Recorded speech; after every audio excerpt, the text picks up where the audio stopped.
Hello friends, आज की video में हम पढ़ने वाले हैं important question answers for ECO 01 business organisation part 1। ठीक है, तो इसके अंदर हम सबसे पहला क्वेश्चन लेते हैं।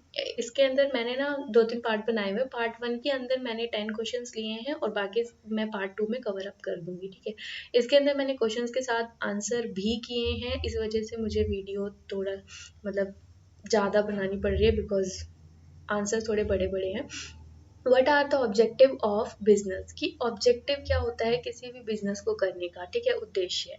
तो इसके अंदर 3 उद्देश्य होते हैं: इकोनॉमिक ऑब्जेक्टिव, सोशल ऑब्जेक्टिव और ह्यूमन ऑब्जेक्टिव। ठीक है, तो आप चाहें तो इनको और भी ज़्यादा डिस्क्राइब कर सकते हैं। ठीक है, जैसे इकोनॉमिक ऑब्जेक्टिव है, फिर उसके अंदर to earn satisfactory profit, to create more consumer, to grow of organisation, to improve services. ठीक है, अब इकोनॉमिक ऑब्जेक्टिव क्या है?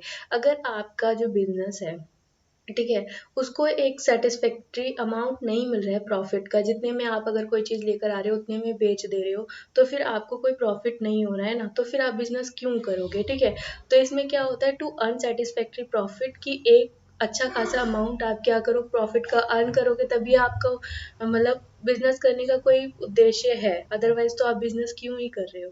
ठीक है, टू क्रिएट मोर कंज्यूमर्स, मतलब और भी ज़्यादा कंज्यूमर्स बढ़ाओगे तभी तो आपको फायदा होगा। To growth of organisation, organisation की ग्रोथ के लिए। टू इम्प्रूव सर्विसेज, इम्प्रूव करने के लिए सर्विस को। ठीक है, और सोशल ऑब्जेक्टिव क्या होता है? To create more employment opportunity. ठीक है, मतलब जो लोगों के लिए और भी अपॉर्चुनिटी क्रिएट करे, एम्प्लॉयमेंट बढ़ाए। ठीक है, सप्लाई गुड्स क्वालिटी आइटम्स। ठीक है, अच्छी क्वालिटी के आइटम जो है वही सप्लाई किया जाए। Provides goods at low cost, low cost पे गुड्स को प्रोवाइड किया जाए। ठीक है, to provide goods return to investors, to provide goods return to investor. ठीक है, इन्वेस्टर्स को जो है गुड्स रिटर्न रिटर्न किया जा सके। ठीक है, अब इसके बाद क्या है? Human objective. ह्यूमन ऑब्जेक्टिव क्या है? फेयर डीलिंग होनी चाहिए विद एम्प्लॉयज के साथ में।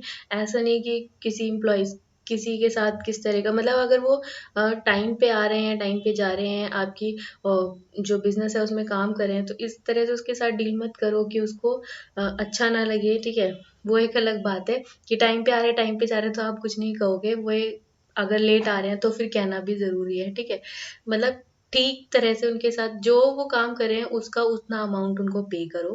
To provide good condition and environment for employ, और to provide promotion time to time, कि टाइम टू टाइम उसको प्रमोशन भी प्रोवाइड किया जाए और अच्छी खासी ऐसी कंडीशन प्रोवाइड किया जाए जहाँ पर वो जो है उस इन्वायरमेंट में रहकर काम कर सकें। तो ये हमारा फर्स्ट क्वेश्चन का आंसर था। आप चाहें तो नीचे मैं टेलीग्राम अकाउंट का लिंक दे दूंगी, वहां से जाकर इसकी पीडीएफ भी डाउनलोड कर सकते हैं। ठीक है, नेक्स्ट क्वेश्चन पे चलते हैं। What is business? बिजनेस क्या होता है? Explain different feature of business. Business क्या होता है? Business is an economic activity which perform to earn profit and goodwill generally.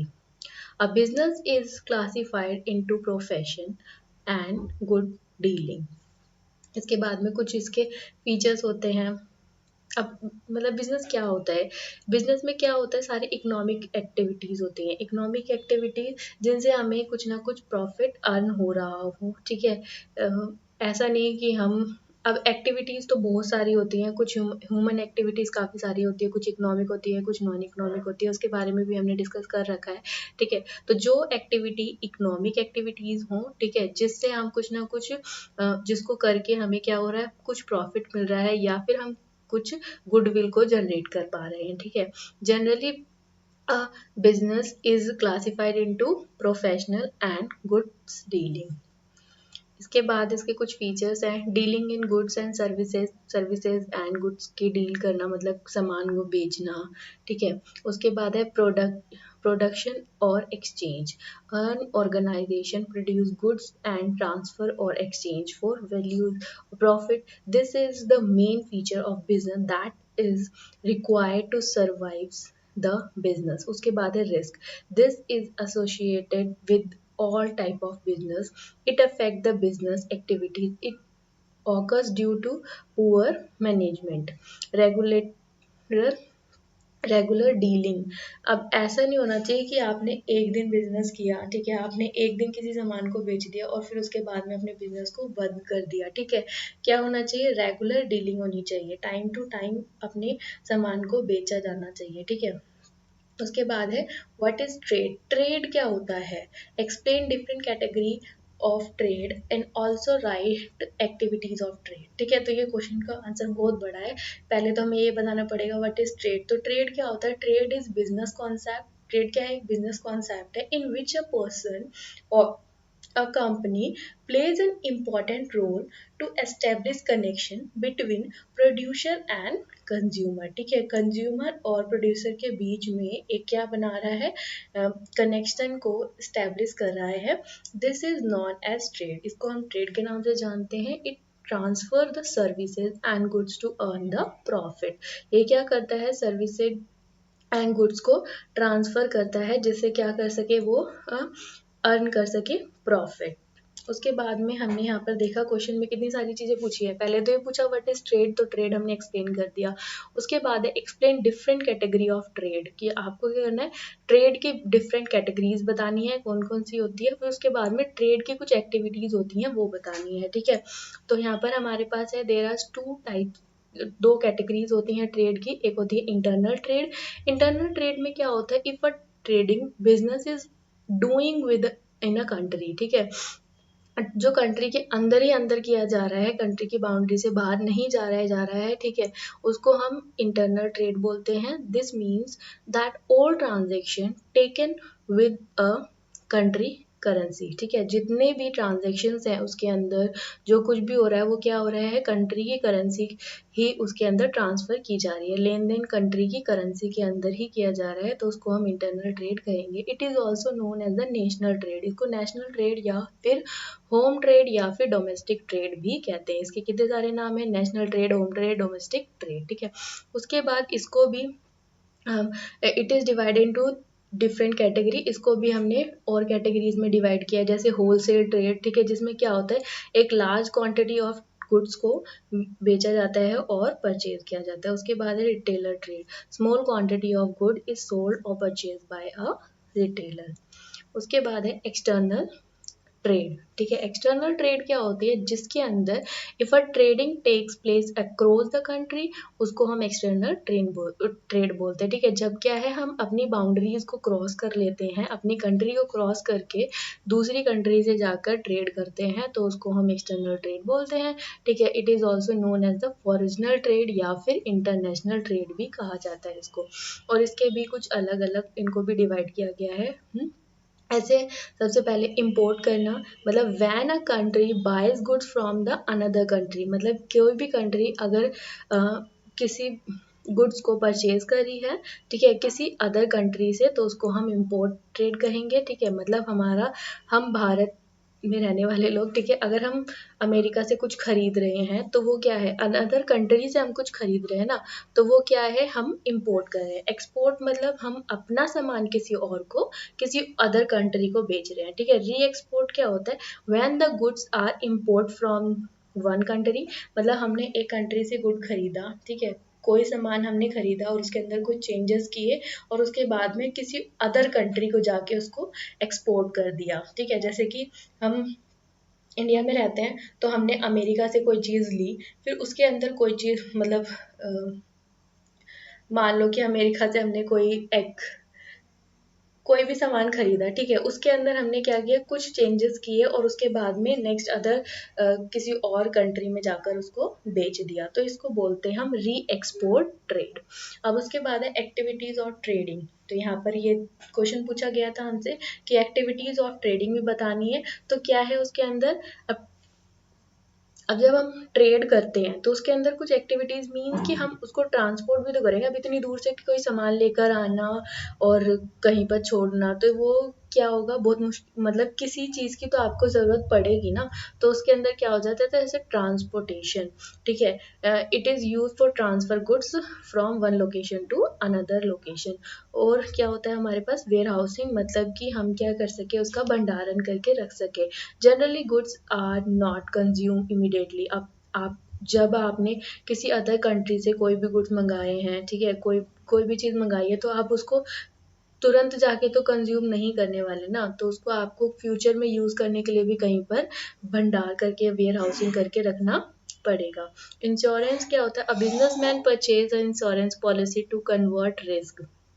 Insurance, अब बिजनेसमैन जो होता है वो परचेज करता है किसी भी इंश्योरेंस पॉलिसी को टू कन्वर्ट कर रिस्क को टू कवर रिस्क, किसी भी रिस्क को कवर करने के लिए, ठीक है। अब इंश्योरेंस क्या है, जैसे कि आपने देखा होगा कि कई जो बिजनेसमैन होते हैं वो परचेज करते हैं इंश्योरेंस पॉलिसी को, ठीक है, ताकि वो क्या कर सके, जब भी अगर उनके बिजनेस में कोई भी हानि हो रही है तो वो क्या उस वो जो हानि हुई है उसको कम करने के लिए, उसको हटाने के लिए, ठीक है, उसको कवर करने के लिए इंश्योरेंस पॉलिसी को क्या करता है, परचेज करता है, ठीक है। उसके बाद है एडवर्टाइजिंग। अब कोई चीज़ जो है आप एक्सपोर्ट कर रहे हो, ठीक है, या फिर आप इंपोर्ट कर रहे हो, या फिर आप अपने देश में बेच रहे हो, या फिर आप दूसरे देश में बेच रहे हो, ठीक है, तो उसके लिए आप जब तक बताओगे ही नहीं कि हमारे पास ये चीज़ें अवेलेबल हैं, तब तक लोगों को पता ही नहीं चलेगा ना। तो इसके लिए हमें क्या करना होता है, एडवर्टाइजमेंट करना होता है, ठीक है।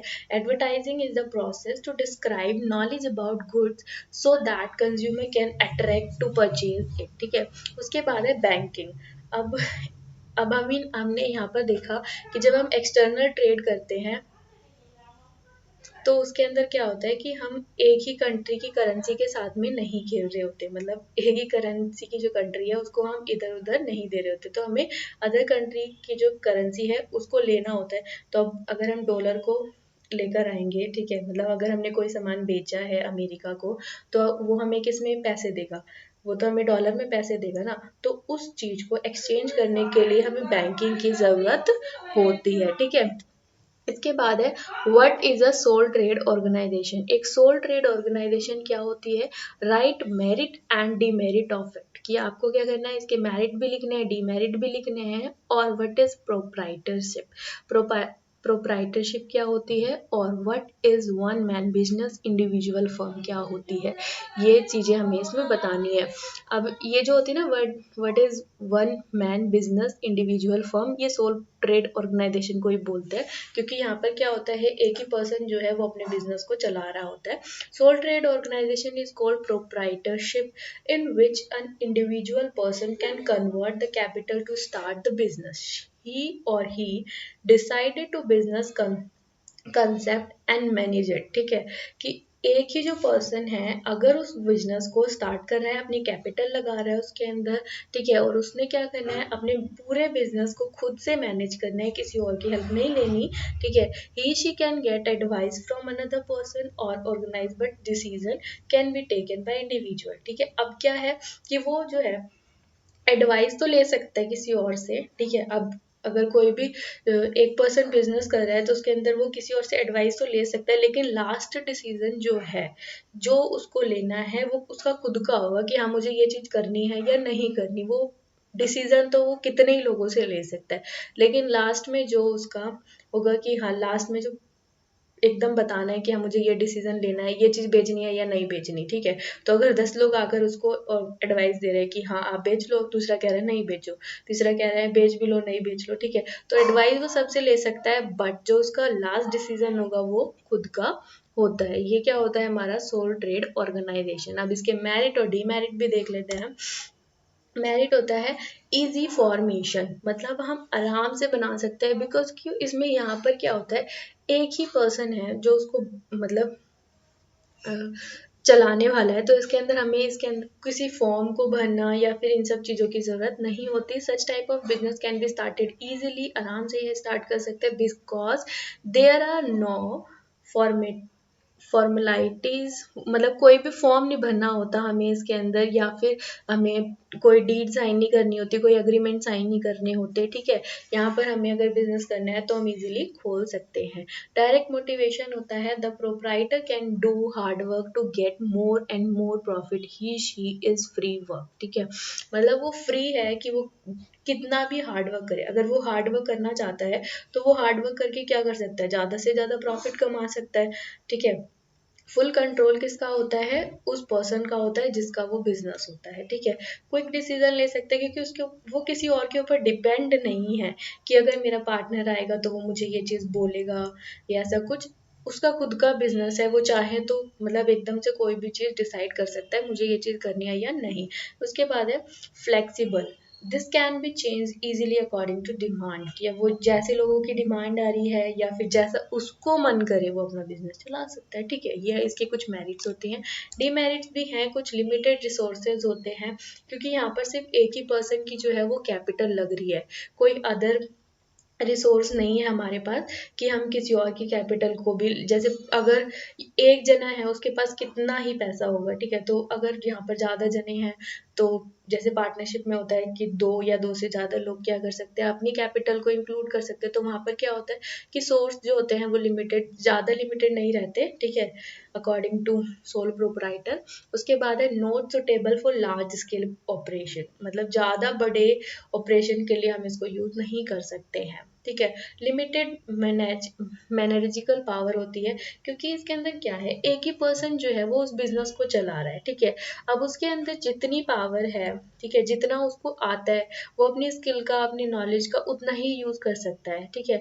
अब दूसरा पर्सन तो है नहीं इसके अंदर कि हाँ अगर वो गलत कर रहा है तो वो उसको बोल रहे कि हाँ ये आप गलत करे, ऐसा मत करो, ठीक है। क्योंकि यहाँ पर उसकी खुद की मर्जी है, वो अपना बिजनेस जैसे चलाना चाहता है वो चलाएगा, ठीक है।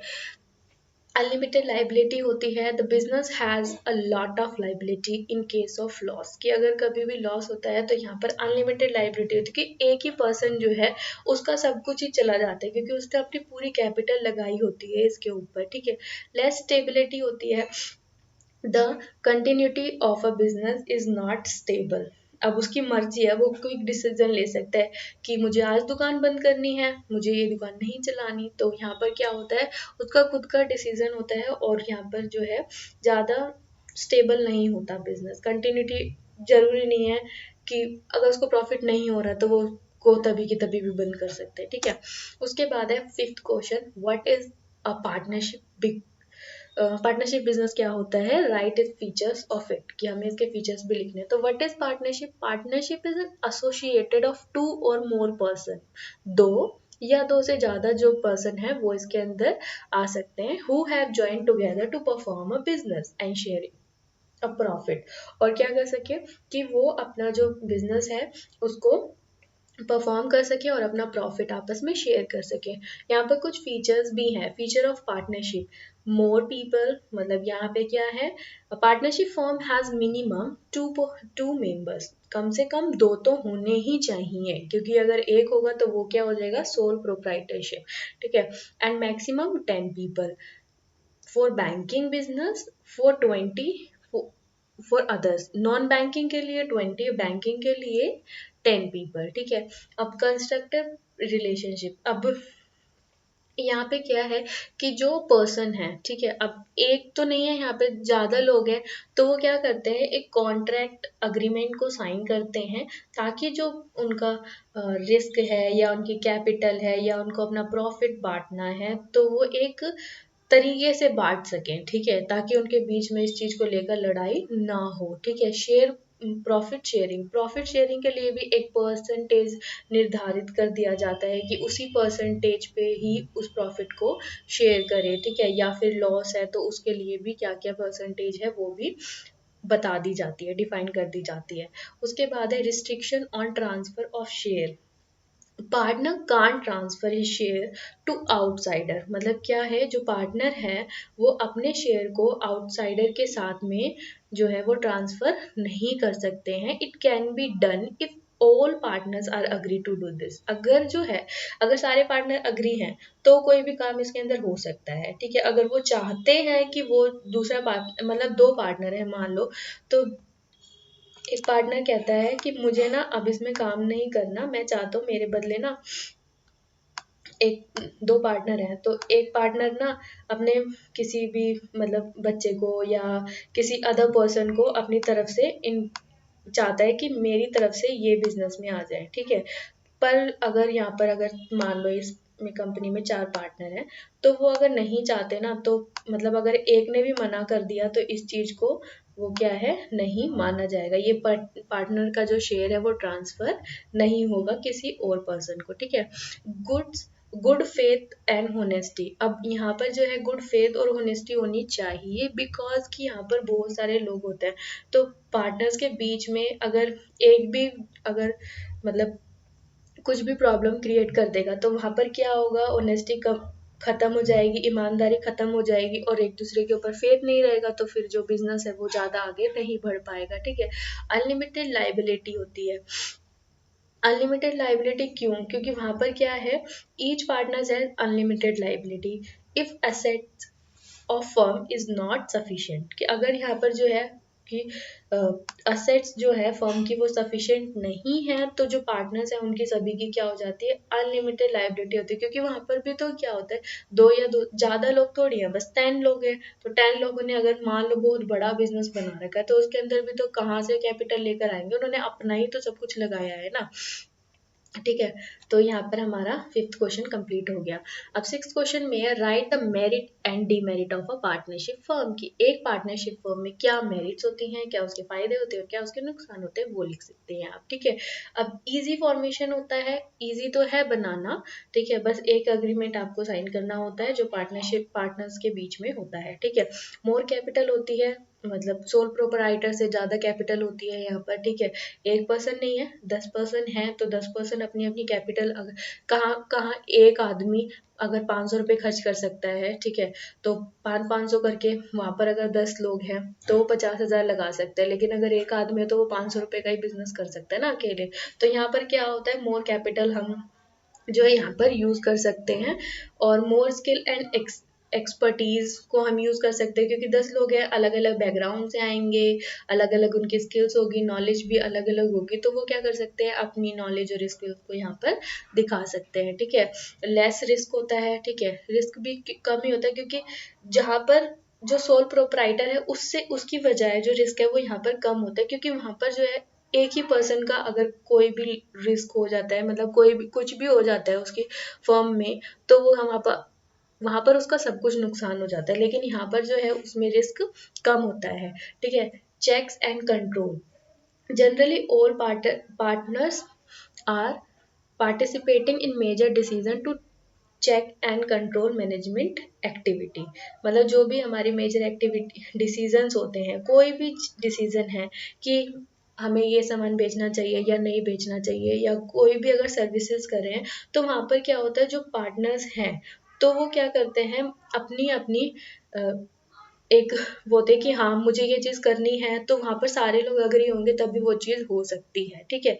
अब सेक्रेसी क्या होती है, in partnership firms some secrecy can be maintained because there is no obligation to publish account of the firm, मतलब यहाँ पर क्या है, कुछ हद तक तो मेंटेन की जा सकती है जब तक कि जो पार्टनर्स हैं वो बाहर जाके कोई अपनी फर्म के बारे में कुछ ना बता रहे हो, कि अगर मान लो एक फर्म है जिसके अंदर किसी फूड का, मतलब कोई फूड बनाया जाता है अलग वैरायटी का, तो वहां पर 4 लोग पार्टनर हैं, ठीक है, तो वो अपना इंग्रेडिएंट्स अगर कोई दूसरा, मतलब उन चारों में से अगर कोई धोखा ना करे तो वो पार्टनरशिप ठीक ठाक चलेगी, ठीक है। लेकिन अगर एक भी धोखा करता है, वो अपने जो उनके अंदर जो गुप्त इंग्रेडिएंट डाला जाता है अगर वो बता दिया जाएगा, तो वहां पर सेक्रेसी जो है वो कम हो जाती है, ठीक है। प्रोटेक्शन क्या है, all partners are fully protected, सारे पार्टनर क्या है, फुल्ली प्रोटेक्टेड है।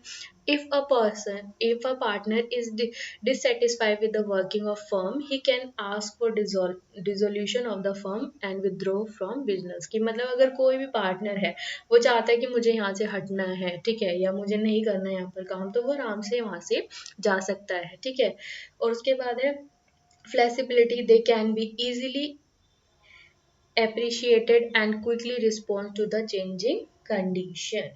उसके बाद हम नेक्स्ट क्वेश्चन की तरफ डीमेरिट पे चलते हैं। इसके लिमिटेड पार्टनर होते हैं, number of partner are limited according to business, ठीक है।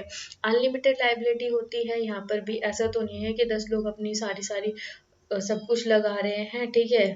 तो यहाँ पर क्या है, उनका जो है लाइबिलिटी जो होती है वो अनलिमिटेड हो जाती है, क्योंकि मान लो यहाँ पर लिमिटेड पार्टनर है, तो लिमिटेड पार्टनर है का मतलब क्या, मतलब अगर कंपनी के थ्रू इसको देखा जाए मतलब कंपनी से अगर हम पार्टनरशिप की तुलना करेंगे तो कंपनी में क्या होती है, लिमिटेड लाइबिलिटी होती है, लेकिन जो यहाँ पर है पार्टनरशिप में, वहाँ पर क्या है, अनलिमिटेड लाइबिलिटी होती है जितने भी पार्टनर्स हैं उनकी। No public confidential, the firm has no confidential of public because accounts are not published, मतलब कुछ भी ना पब्लिकली दिखाया नहीं जाता है ना, उनकी मर्जी है भाई, वो नहीं दिखाना चाहते। कॉन्फ्लिक्ट अमंग पार्टनर्स, कई बार क्या होता है कि कई पार्टनर्स में आपस में क्या हो जाता है, किसी भी डिसीजन को लेकर लड़ाई हो जाती है, ठीक है। नो ट्रांसफर ऑफ इंटरेस्ट, ठीक है। No partner can transfer his internet interest in a form without consent of other, कि जो दूसरे पार्टनर्स हैं, ठीक है, बहुत सारे पार्टनर है ना, तो उसके अंदर कोई भी जो है किसी भी चीज को ट्रांसफर नहीं करता, कर नहीं सकता, क्योंकि यहाँ पर क्या होता है, काफी सारे पार्टनर होते हैं, तो सभी के बीच में क्या होना चाहिए, एक ना मतलब एक तालमेल सा बना होना चाहिए। अगर वो चीज हम फॉलो नहीं कर पा रहे हैं तो कोई भी चीज यहाँ पर मान्य नहीं होगी। अगर 4 लोग आपकी पार्टनरशिप में हैं, तो अगर 4 लोग ही उस चीज को नहीं मान रहे हैं तो वो जो भी डिसीजन है उस चीज को हटा दिया जाएगा, ठीक है। लिमिटेड कैपिटल होती है, और उसके बाद है अनसर्टेनिटी। अनसर्टेनिटी का मतलब क्या है, द सडन डीप लाउंसिंग और insolvency of a partner leads to dissolution of partnership, क्योंकि अगर किसी भी पर्सन का डेथ हो जाता है या फिर वो नहीं चाहता उस पार्टनरशिप में काम करना, तो वो कभी भी उस पार्टनरशिप को ख़त्म कर सकता है और अपने बिजनेस को हटा सकता है, फर्म को ख़त्म कर सकता है, ठीक है। अगर नहीं चाहते तो वो आपस में बात करके और अपने पार्टनरशिप को ख़त्म कर सकते हैं, ठीक है। और 7th क्वेश्चन है, explain different type of partners. तो यहाँ पर हमारे पास बहुत सारे डिफरेंट टाइप ऑफ पार्टनर्स होते हैं, ठीक है। 8 दिए हुए हैं। एक्टिव पार्टनर जो वहां पर काम कर रहा हो, ठीक है। Sleeping partner, partner who is not participating in business process और activity is called sleeping partner, मतलब उसने अपनी बिजनेस में जो भी कंट्रीब्यूट करना था उसने कंट्रीब्यूट कर दिया, कैपिटल एक लगा दी, ठीक है, बट वो रोज वहां पर नहीं आ सकता, कोई भी जो एक्टिविटी है वो नहीं कर सकता, बस उसने अपनी कैपिटल लगा दी, वो प्रॉफिट में हिस्सेदार है और लॉस में हिस्सेदार है, वो काम नहीं कर रहा है, तो उसको स्लीपिंग पार्टनर कहा जाता है। Nominal partner, a partner whose name is ended in partnership but she is not participating in business activity, ठीक है। नॉमिनल पार्टनर क्या होता है कि जब पार्टनरशिप मतलब पार्टनर्स का एंड हो जाएगा, whose name is ended in a partnership but, लेकिन यहाँ पर क्या है कि वो पार्टनरशिप के बिजनेस में जो एक्टिविटीज हो रही है उसमें वो पार्टिसिपेट नहीं कर रहा है। पार्टनर इन प्रॉफिट, जो पार्टनर जो है किसमें, प्रॉफिट में ही हिस्सेदार है। लिमिटेड पार्टनर क्या है, a partner who has limited liability to extend the capital contributed by him, he she can not be involve in business management. उसके बाद है जनरल पार्टनर। जनरल पार्टनर क्या होता है, it is called unlimited partner because his liability is unlimited, he she can involve in business management. A partner by estoppel a person who behave in public in fashion to give an impression, ठीक है, कि वो क्या कर रहा है, public को आपके सामान को खरीदने के लिए मतलब ठीक से बिहेव कर रहा है, कि हाँ इम्प्रेशन बढ़ा रहा है आपका, ठीक है। फैशन में जैसे कि होता है ना, किसी प्रोडक्ट को बेचने के लिए हम किसी सेलिब्रिटी का यूज करते हैं, इस तरह से, ठीक है। ही और she one of the partner in partnership is called partner by stopper. Partner by holding, if a particular partner represent the other another person, each also a partner by the firm or organization, but such type of partner are not entitled to profit। Next question पे चलते हैं। Question number 8 है, what is a company. Company क्या होता है, explain different type of company. मैंने इसके ऊपर एक वीडियो बनाई हुई जिसके अंदर मैंने बहुत अच्छे से एक्सप्लेन किया है, आप उसको भी देख सकते हो, बट यहाँ पर मैं बता देती हूँ। Unassociated of person registered under the company act. जो कंपनी एक्ट होता है उसके अंदर जब हम मतलब रजिस्टर्ड कराते हैं तो उसको हम कंपनी बोलते हैं, ठीक है। It is an artificial person created by law. एक आर्टिफिशियल पर्सन होता है क्योंकि कंपनी क्या है, वो खुद से चल नहीं सकती, बोल नहीं सकती, सोच नहीं सकती, उसको क्रिएट किया जाता है मतलब लॉ के थ्रू, ठीक है, with distinctive name, a common seal and perpetual succession of its member। मतलब अब इसमें क्या है, इसके अंदर देखो जो कम आर्टिफिशियल पर्सन है, मतलब हमने कंपनी तो बना दी, कंपनी के खुद लॉ है, ठीक है, ये सारी चीजें हैं, पर कंपनी के अंदर एक कॉमन सील बना दी जाती है जिसे हम ठप्पा भी बोलते हैं। मतलब कि अगर कंपनी के थ्रू उस कंपनी का नेम वगैरह उस सील पे लिखा होता है, फिर वो क्या करते हैं, उसी को ही हर जगह जहाँ पर भी कंपनी का अगर कोई भी डिसीजन लेना होता है तो वहाँ पर उसको लगा दिया जाता है, ठीक है। अब इसके अंदर कुछ डिफरेंट टाइप ऑफ कंपनीज होती हैं, वो देख लेते हैं। क्लासिफिकेशन ऑफ कंपनी, तो यहाँ पर 3 टाइप की क्लासिफिकेशन है। वन मतलब ये किसमें है, on the basis of the mode of incorporation, statutory company, registered company और चार्टेड कंपनी, ठीक है। जो सेडेटरी कंपनी होती है, this type of company is establish by special act और पार्लियामेंट और state legislative. For example life insurance corporation of India, किसी special purpose के लिए किसी स्पेशल एक्ट के थ्रू इस कंपनी को बनाया जाता है। उसके बाद है रजिस्टर्ड कंपनी, जो 1956 जो हमारा कंपनी एक्ट है 1956 उसके थ्रू अगर रजिस्टर्ड है तो उसको हम रजिस्टर्ड कंपनी बोलते हैं। जैसे इसके एग्जाम्पल भी दिए हैं, all private company registered under this act, मतलब जितनी भी प्राइवेट कंपनीज हैं वो सभी क्या है, इस एक्ट के थ्रू रजिस्टर होती हैं। चार्टर्ड कंपनी क्या होती हैं, this type of company is registered under royal chartered guaranteed by monarch. इसके बाद है on the basis of liability. Liability के हिसाब पर भी 3 होती हैं, unlimited company, company limited by partner और company limited by share. Unlimited company में क्या होता है, company is the which liability of member is unlimited, for example sole trade और पार्टनरशिप, ये क्या होती है हमारी अनलिमिटेड कंपनी। और उसके बाद है company limited by partner. In this type of company members give guarantee for debts और company up to certain limit की, मतलब यहाँ पर गारंटी दी जाती है पार्टनर्स को, जो भी मतलब यहाँ पर अपनी कंपनी में जो है इन्वेस्ट कर रहे हैं पैसा, उनको कि ये चीज़ें आपको मिलेंगी, ऐसा कुछ, ठीक है। Company limited by shares, in this type of company limited by members is limited of amount of shares held by them. A share holder can pay only the unpaid amount of share, for example share marketing company. इनको आप और detail में देख सकते हैं उस video में, ठीक है। उसके बाद है on the basis of ownership. Ownership के हिसाब से भी पब्लिक लिमिटेड कंपनी होती है। इसमें क्या होता है, प्राइवेट लिमिटेड कंपनी होती है और पब्लिक लिमिटेड कंपनी होती है। जो प्राइवेट लिमिटेड कंपनी होती है, as private limited company has following limitation, उसमें कुछ लिमिटेशन होती है जैसे रिस्ट्रिक्शन और ट्रांसफर ऑफ शेयर, कि आप अपनी जो ट्रांसफर नहीं कर सकते एक दूसरे के शेयर को, ठीक है। लिमिटेड नंबर ऑफ मेंबर्स होते हैं अप टू 50। उसके बाद है it is registered under a private act of company, for example ABC private limited company. आप जो भी देखोगे, जो प्राइवेट कंपनीज होगी उसके ऊपर ये लिखा होगा प्राइवेट लिमिटेड कंपनी। उसके बाद है हमारे पास पब्लिक लिमिटेड कंपनी, जो क्या होती है, company is not a private limited, जो कंपनी प्राइवेट लिमिटेड नहीं है, फॉलोइंग क्राइटेरिया, मतलब ये सारे क्राइटेरिया को फॉलो करते हैं। There is not restriction of share transfer, कि वो किसी अपना शेयर किसी को भी बेच सकते हैं, किसी से भी किसी का शेयर खरीद सकते हैं, ठीक है। Minimum number of share holder is 7, कम से कम 7 होती है और ज़्यादा की कोई लिमिट ही नहीं है। For example Hindustan Unilever company. उसके बाद है गवर्नमेंट कंपनी, ठीक है, वो आप इसमें देख सकते हो।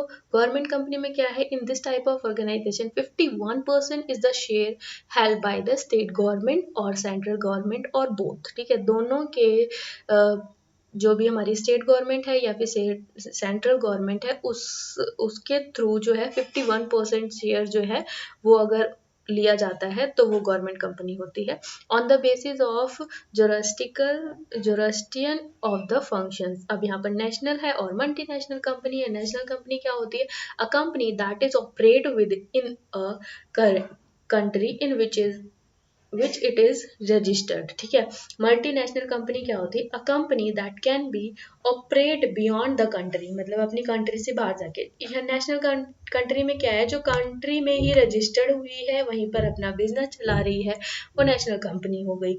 मल्टीनेशनल कंपनी क्या है? A company that can be operated beyond the, मतलब अपनी उसने क्या किया, ऑपरेट कर ली, ठीक है, beyond the country in which it is registered. मतलब हमने अगर इंडिया में कोई कंपनी खोली है, ठीक है, यहाँ पर रजिस्टर्ड है इंडिया में, लेकिन हम जाकर किसी और कंट्री में अगर अपना जो है उसको स्टैब्लिश कर रहे हैं और वहां जाकर उसको चला रहे हैं, तो वो क्या हो गई, बियॉन्ड हो गई ना, हमारी कंट्री से बाहर जाके, तो उसको हम मल्टीनेशनल कंपनी बोलते हैं। ठीक है, ये आप पढ़ सकते हैं। उसके बाद है question number 9, what is entrepreneur और right the characteristic sketch of it। तो एंटरप्रेन्योर क्या होता है? The entrepreneur is a person who can fulfill need and wants of people through innovation and started business। An entrepreneur provide new idea for going the business। मतलब entrepreneur क्या होता है? एक person होता है can fulfill needs and wants of people through innovation and starting business. अब entrepreneur जो है वो क्या करता है? न्यू आइडिया प्रोवाइड करता है कि किस तरह से बिजनेस किया जाए, क्या क्या किया जाए, ये सारी चीजें। कुछ कैरेक्टरिस्टिक्स होते हैं, जैसे इंडिपेंडेंट होता है, हार्ड वर्क होता है, desire to achieve goals, open mindness, working relationship, motivation, good organisation, innovation, aptitude. आप इसको अच्छे से पढ़ सकते हैं। इसके बाद है question number 10, what write the function of an entrepreneur. Entrepreneur के हमें फंक्शंस लिखने हैं। कुछ फंक्शन हैं जैसे डेवलपमेंट, क्या क्या मतलब क्या क्या विशेषताएं हैं, वो क्या क्या काम करता है, क्या है उसका। तो development an idea and open opportunity, ठीक है। उसके बाद है प्रोड्यूस करना, produce analyst and market survey. Decides location, location को डिसाइड करना, मतलब देखो क्या है, डेवलपमेंट एंड आइडिया, किसी भी आइडिया को डेवलप किया, and open opportunity, an entrepreneur develop new idea को डेवलप करेगा of business and create multiple opportunity of people such as investment की। कितने सारे हम अपने मतलब इस तरह के आइडिया को क्रिएट करना ताकि हम अपने जो बिजनेस है उसको और भी ज़्यादा बढ़ा सकें। ठीक है, प्रोडक्ट एनालाइज करना and market survey, the entrepreneur collect information from the consumer और ऑन पर्टिकुलर प्रोडक्ट, किसी भी पर्टिकुलर प्रोडक्ट पर वो क्या करेगा, सर्वे कराएगा और उसको देखेगा कि कितना कितना ये बिच रहा है, क्या क्या चीज़ें लोगों को इसमें पसंद आ रही हैं, ये सारी चीज़ें। फिर उसके बाद में डिसाइड करेगा location, he decided location of the factory at a suitable place taking into account the available facility और transport, power supply, fuel, labour etcetera, इन सब चीज़ों को डिसाइड करेगा कहाँ पर हमें अपना प्रोडक्ट जो है वो बेचना चाहिए, कहाँ पर अपनी फैक्ट्री जो है वहाँ लगानी चाहिए, मतलब जहाँ पर वो इन सारी चीज़ों को देखता है, ठीक है, ताकि जो हमारा बिजनेस है उसको बढ़ाया जा सके। मेनली एंटरप्रेन्योर का काम ही यही होता है। ठीक है,